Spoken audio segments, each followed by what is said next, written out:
afternoon. I am Austin Tong from Azle, Texas. Today, I'm going to share with you a little about student choice in technology and a few apps that I really enjoy. Many of my choices are usually on the iPad, since that is what my school has for student use, but they work on the other devices as well. Personalized learning has become a buzzword lately, and not many people know what it means, so here's the definition. To me, the most important part of this is the idea that the experience is tailored to the specific interests of different learners. For me, I have a bunch of specific interests.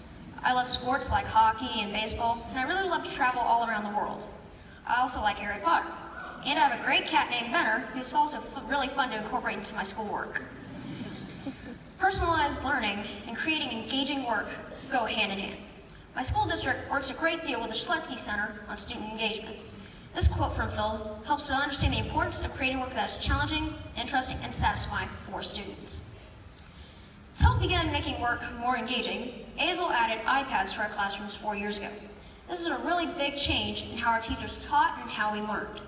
Now the work is a lot more fun and kids are excited to be at school. However, as teachers make lesson plans, they need to consider that just because they use a certain app, that it does not make it engaging for all students. For example, a lot of people assume that I like Legos. However, I don't. But I love building and creating in Minecraft.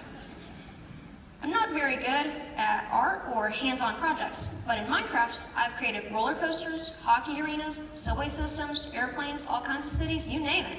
But I've worked with electric currents, physics, and bodies of water in it. Here, I was able to design a hockey arena. I love the Dallas Stars, so I studied the American Airlines Center and tried to use that as a guide. I had to figure out how big I wanted the ice surface to be and how far the stands would go up. Then I dug down to create the right size arena. Many kids now like to go onto YouTube to search topics they're interested in and how to use games to support what they want to learn. It can be a great resource to help kids personalize their learning. On YouTube, I found Kerbal Space Program. In Kerbal, you get to build a spacecraft, think about thrust, engine type, aerodynamics, and the survivability of your crew. And then, you get to launch and pilot spacecraft on missions and create space stations. There's even the opportunity to create science in zero gravity. Another app that really connects with my travel interest is Pocket Planes, because I get to own an airline and have to earn money by flying passengers and cargo on routes around the world, and then reinvest that money to purchase larger airplanes. This free app helps to build skills in math, geography, and financial literacy. Plague Inc. is a little bit gruesome, but I really enjoy it. You learn about different types of plagues like a bacteria, virus, parasite, you name it.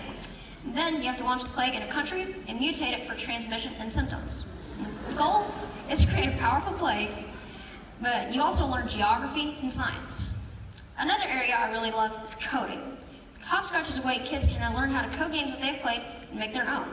I've coded my own Geometry Dash and soccer physics, as well as inventing my own games. One app we use a lot in school is BrainPop. This is great because you can almost find videos on everything and anything. These teachers seem to like it because all of the kids can research things and find subjects that are engaging for them. We then can take what we learn and create other projects from that information. Another way I like to use with the iPad is to share what I've learned through iMovie. With iMovie, I can take screenshots of my Minecraft creations or Kerbal missions and make a movie with narration. This makes a good final product of my learning. Collage is also a good app for sharing what I've learned. Again, I can take screenshots of things I create or discover and put them together into one image for my teacher and other students to see. I feel like it is a fun and easy way to show my work. To help the teachers out, we use Shovi a lot. This is an app that lets us turn in our movies, pic collages, and other things we make on the iPad, and the teacher can see them and grade them from her computer. This makes doing our work on the iPads much easier for the teachers, and actually lets us use the iPads more. I've listed a bunch of apps for you that I like, but I think it's also important to remember that sometimes no technology is best.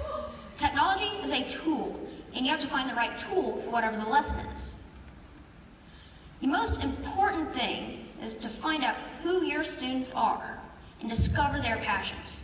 You won't be able to create work for all the kids all the time, but if the students know you keep them in mind, you will reach all your kids sometime. Each student will know you are designing work for them and their interests will be reached. So as you spend the next few days learning about amazing innovations in educational technology, and you think about how to spend your school's money, be sure to keep your students in mind, think about what their choice might be. Have a fantastic conference.